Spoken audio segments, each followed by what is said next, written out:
Leslie Adamy. We are breaking into programming at this time to bring you special coverage of the president's visit here to Corpus Christi, specifically to our port. President Trump is in Corpus Christi today to champion his administration's aggressive push to expand domestic energy production, with South Texas, one of the most critical energy corridors in the entire country, now front and center of this. Now, we're going to have team coverage of today's visit, multiple cameras from the president's remarks to the local reaction that is being seen among the community here in the Coastal Bend. Our team on the ground includes Mike Gillespie, Natalia Osuna, and Ryan Hopper. They will be joining us later in this broadcast. Now, the president making the Coastal Bend the backdrop for his administration's most ambitious energy agenda yet, the push to fast-track American oil and gas production. So, as you just saw moments ago, let's go ahead and take you now live full to the Port of Corpus Christi, where all of this is happening. Actually, this appears to be the shot from when he was perhaps taking off. Maybe we can go back to the live shot of where the event is happening there at the port.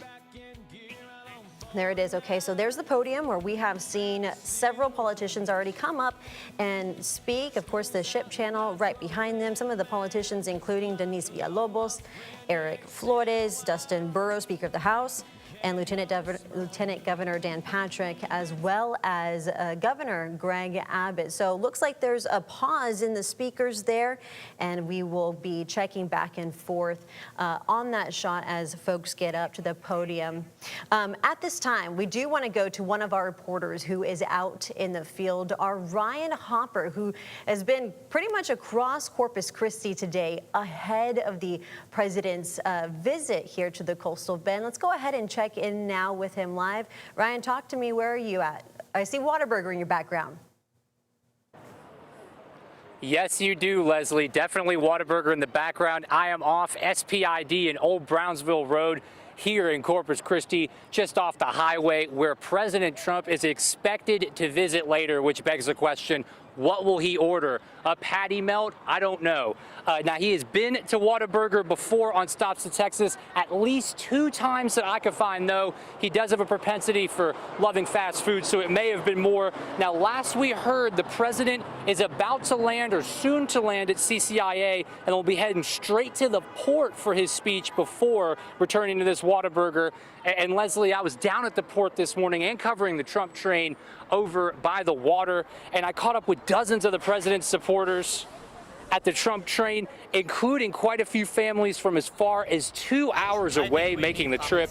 And then I went to the port, met up with honestly hundreds of people, shook so many hands. Some got there as early as 6 in the morning to get in line to get the best possible seat to see the president. Many say they're concerned with our area's water crisis and say that if they got to have a private meeting with the president, they would plead for some federal help with our massive water shortage here in South Texas. And one of them, a man named Dylan, drove in 2 hours from Karnes City, way up by San Antonio, to get in line at 7:30 in the morning. He tells me specifically he wants Trump to help this area with desalination and taking the appropriate steps to deal with the byproducts of it. And he wasn't alone, as people I've talked to across the political spectrum are worried about our water situation. I think we need common sense in water industry. I mean, we have ranches where I'm from, and we run all of our ranches off a water well and all the aquifer down there. And I mean, we've been in a drought for 2 years, and water is very scarce right now where I'm from. And so it's very scary to hear of all this. So I'm hoping Trump can get the word out there and get something flowing for us here.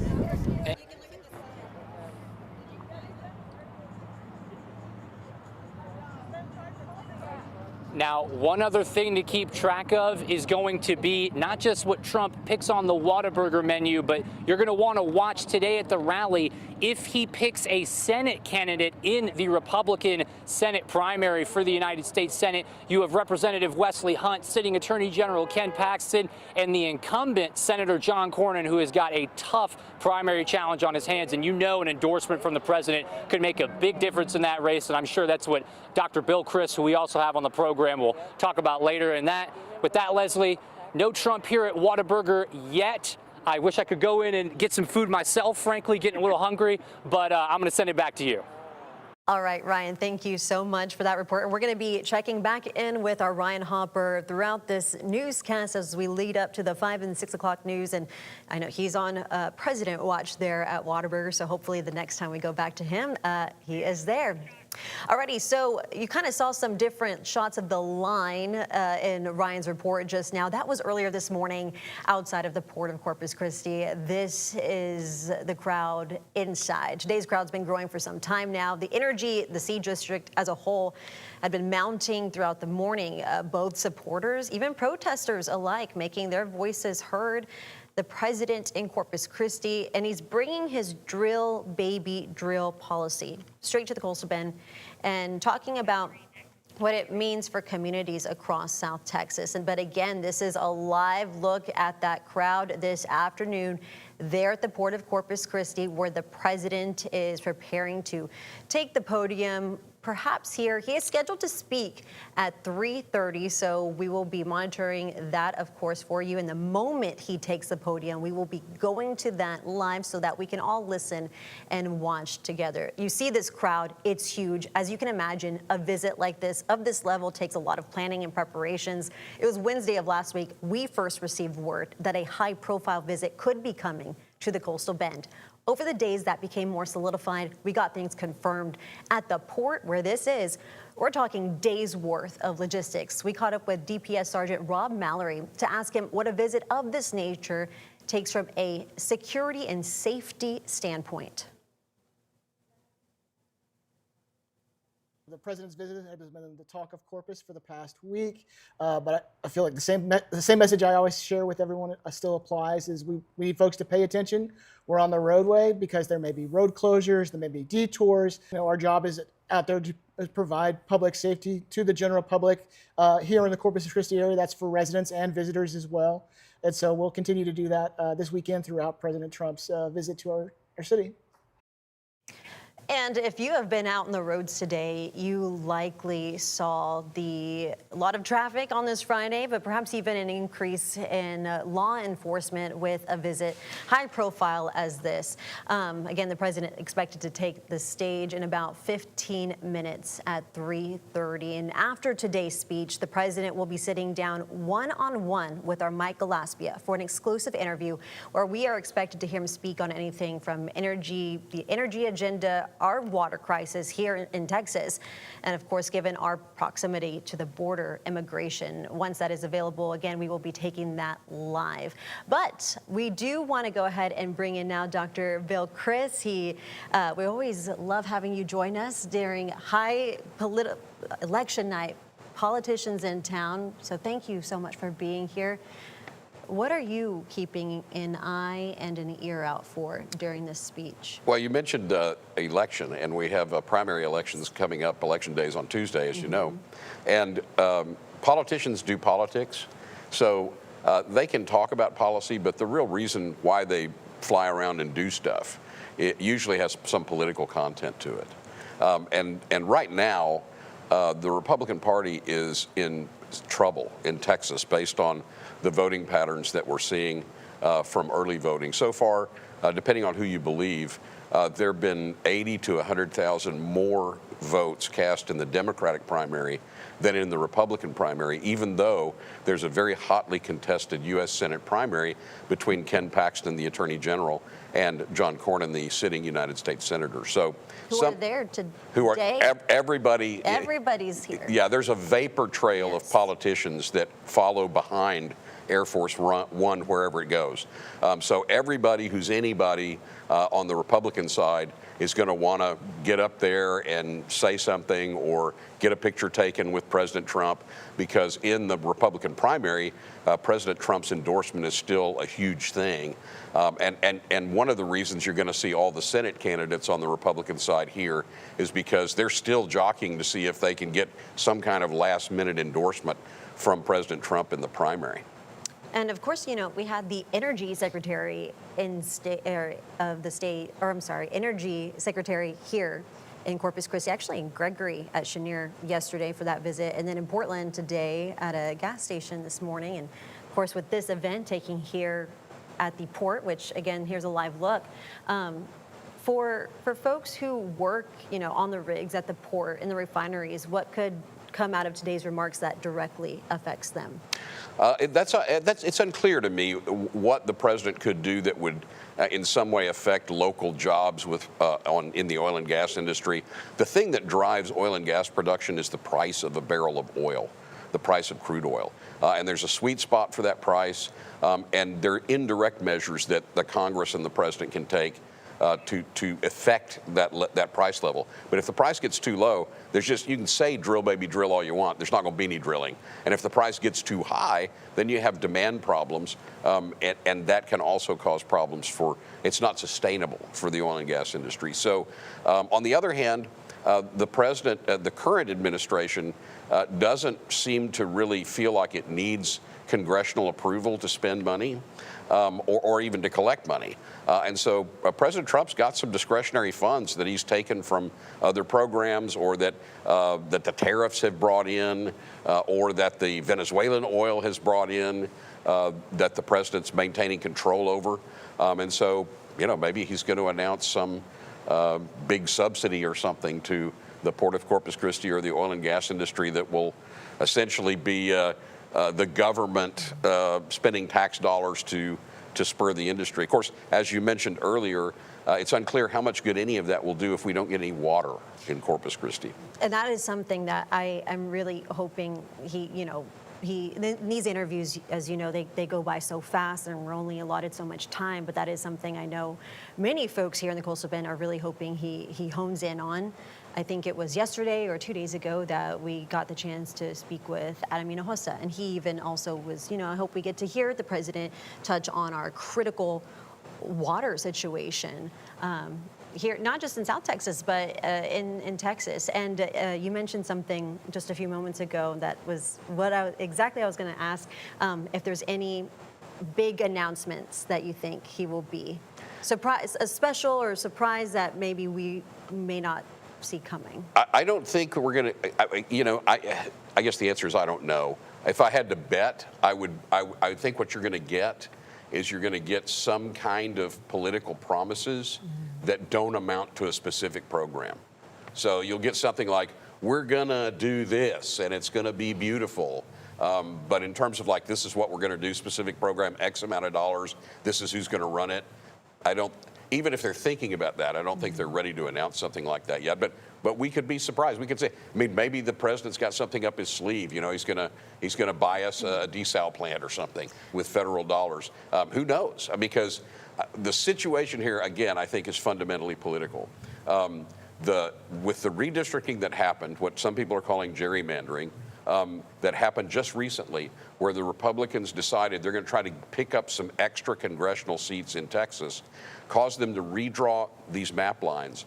And the only way you can make more Republican safe seats is to make some of the Republican safe seats you've already got less safe.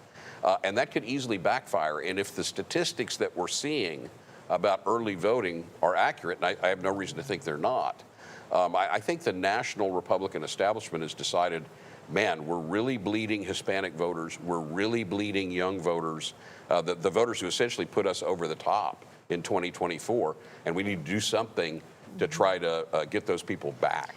All things that'll be really interesting to watch. And one of the cool things, I guess you could say, about live TV is we're all going to find out about it together. The president likes surprises. At the same time. So, we'll all see. Who knows? All right, Dr. Bill Chris, we're going to keep you here, but we're going to be checking in with you, especially as the president speaks and other people speak. But again, more folks at the podium in front of the Corpus Christi ship channel. Now, if President Trump in Corpus Christi sounds somewhat familiar to you, you're not wrong. The president has made the trip down to our area, in fact, twice. Once in 2022, not too long ago, and in 2017. In 2017, the president visited Corpus Christi in the aftermath of Hurricane Harvey. He touched down at the Corpus Christi airport, was greeted by supporters at the Annaville Fire Station, where crowds gathered to see him as local officials briefed him on the storm's devastating impact and early recovery efforts that were underway at the time. He returned to the region again in October of 2022 when, as a former president at the time, he spoke in nearby Robstown over at the fairgrounds for a Save America rally. And of course, as we were just mentioning, the president's return to the Coastal Bend comes just days before the primary election. That means early voting has nearly come to an end. So just a gentle reminder here regarding early voting. The polls for early voting close at 7 tonight. If you happen to be watching this broadcast and still need to go out to vote, you want to do that ahead of Election Day, which, as we have seen, can be some long lines. Tuesday will be your last chance to cast your ballot if you haven't already. Experts saying the timing of the president's visit, as we were just talking about with Dr. Bill Chris, not really a coincidence, suggesting the stop is designed to energize his base. Well, I do think he's wanting to drive some turnout here, Republican turnout here in Texas. And now ahead of the March primary, bringing his message back to Corpus Christi. Again, this time, as we've been talking about, with a more energy-focused agenda that people here are watching closely. At this time, I do want to toss things back over to our Ryan Hopper. He is on President Watch at the Whataburger there off of Old Brownsville Road. So Ryan, any updates since we checked in with you a few moments ago? Well, as for what I'm going to start calling Water Watch, not right now. We've heard some sirens in the distance, though. Last we heard, again, as we've reported, that he'll be heading to the port first. But now there's been some bullhorn commotions behind us, some people inciting some things with a bullhorn, talking about allegations of Trump and the Epstein files and things of that nature. So that has very displeased the crowd here. But earlier today at the port, again, I talked to dozens, if not hundreds, of Trump supporters down at the port, including one man who operates an oil well, and he is well versed in the petroleum, oil, and natural gas space, and he says that he loves Trump's policy when it comes to energy, and specifically Venezuela. You guys got to understand, there are only 12 refineries in the United States, according to Reuters, that can refine heavy Venezuelan crude, which is heavier than the crude oil that we can mostly get here in the United States. And two of them, Citgo and Valero, are right here in Corpus Christi. So that could be, Leslie, a big reason for his visit. And if we could pull that soundbite up now, here is that man now talking about Trump's energy policy and what that could mean for business owners like him. First of all, it's being directed to domestic energy refining, right? Instead of going to China through the Panama Canal, which is a whole other conversation.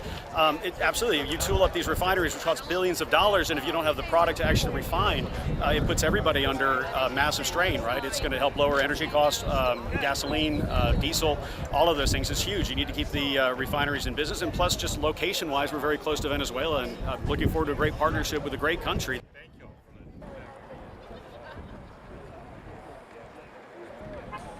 I will say what I've seen today above anything else is just how committed many people in this area are to the president. From the people I met getting there as early as 6 in the morning beneath the Harbor Bridge, to the folks at the Trump train over down by the water, by those basketball courts, and now here, even at the Whataburger, even after we've told people from what we've heard that he's going to the port and then he's coming here, and that could be a very long speech at the port. They are still willing to stay here, out here on a hot day for February, potentially get a sunburn, and wait to see their president order presumably some burgers and fries. If that doesn't show you the commitment to the president here in South Texas, I'm not sure what does. And I'm sure Dr. Bill Chris can talk more about that and how Trump is going to try to energize the base coming into the midterms, even though he's not on the ballot. And with that, Leslie, I'll send it back to you. Okay, I think it was Water Watch that Ryan, the term that Ryan just coined there. All right, Ryan, thank you so much. He's keeping tabs on things over there. Yet 3:30 now, just 4 minutes away. So we will see if things are moving on track there at the port, where again, the president is expected to speak and address the Coastal Bend at 3:30. So, and which is why we have Dr. Bill Chris joining us here for whenever the president does speak, so we can hear, you know, your analysis on that. But yeah, as you were seeing in Ryan's report, folks have been up early this morning. Supporters, protesters alike, not just there outside of the port, but C District, downtown, and now, as you just saw, at that Whataburger off of Old Brownsville Road. Yeah, I think it's interesting to watch this because I really think that we're in an era now where most voters have already made up their minds. And so you see this sort of barnstorming by politicians, presidents, senators, governors, especially when Election Day rolls around. And I'm just not sure how many people are persuadable. There are a bunch of people who are there to support the president. There are a bunch of people there protesting the president. I think there are very few people who haven't made up their mind about how they feel about this upcoming election. And the primaries are really interesting because primaries tend to bring out the party faithful as opposed to independent voters or moderate voters who are in the middle. And so it remains to be seen how all this, there's still a long time to go before November. So a lot of these politicians, especially in the United States Senate race, I think, Cornyn and Paxton are really trying to sort of jockey for who's more of a Trumpist. And we'll see if the president gives either one of them a nod. Yeah, we'll have to see what he says about either of them during his speech, if he talks about it, because it's my understanding that the focus of this address it's focused on energy, right? Which is why it's happening here at the Port of Corpus Christi. There's the ship channel, the podium at which the president will be speaking here shortly. The ship channel actually was closed from noon and I believe until 6 o'clock today. Yeah, for security reasons, of course, for a high-profile visit such as this. Yeah, that's required by the Secret Service anytime you have a president or vice president come. These politicians, presidents included, it's very seldom that you'll see a president take the podium and not recognize local officials. They usually will say, well, and here's Senator Cornyn over here, and Attorney General Paxton, and Lieutenant Governor Patrick, and Governor Abbott, and singing their praises and stuff. It reminds me of the old movie from 1964, The Best Man, where the retired president appears at the national convention of his party, and there's 5 contenders for the nomination, and everybody's waiting for him at this big banquet to announce who he's endorsing, and he says, may the best man win. So will President Trump say, may the best man win, or will he endorse either Paxton or Cornyn? Will he say something in between that's not an outright endorsement, but that people read as some kind of an endorsement? Because it's really not the Republican Party anymore, it's the Trump Party. And so whatever Trump says pretty much goes in the Republican Party. And so all of these officials that are there at the port want to be as close to him as possible. And of course, in addition to that, our local elected officials, not now talking about people running like for the Senate, but our local folks, the port commissioners, the mayor, the county judge, state senators, state representatives like Todd Hunter, they're going to want to be there because this is probably the president in American history who has had the most unilateral control over federal funds. The closest would probably be Nixon when he impounded funds that had been appropriated by Congress. And so, in a very significant way, this president is a president that if you can get his ear and convince him that there's the need for some expenditure or program, it's pretty likely it'll get done.